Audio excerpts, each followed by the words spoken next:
আজকে আমি বানাচ্ছি সরষে পোস্ত দিয়ে ডিম। তেলটা গরম হয়ে গেলে হলুদ গুঁড়োটা থেকে দিয়ে দেবো। এই যে হলুদ, কাশ্মীরি লঙ্কার গুঁড়ো, ভালো করে এবার এটাকে মিশিয়ে নেবো তেলটা। আর সেদ্ধ করা ডিমগুলোকে দিয়ে দেবো। ডিমগুলোকে লাল লাল করে ভেজে নেবো।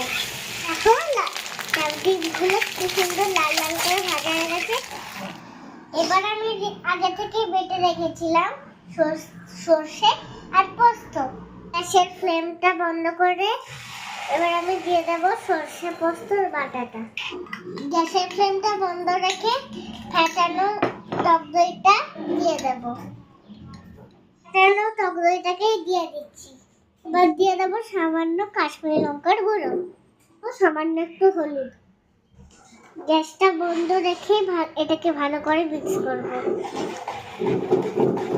এবার দিয়ে দেবো পরিমাণ মতো নুন।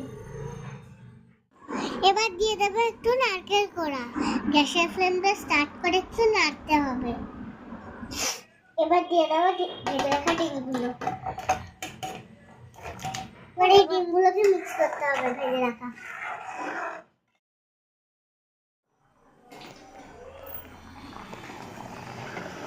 এবার চলো ফুড দিয়ে টেস্ট করে দিই। রান্না তো রেডি। নামানোর আগে দিয়ে দেবো একটু কাঁচা সরষে। আমাদের রান্না রেডি। এবার আমি সার্ভ করে নেব।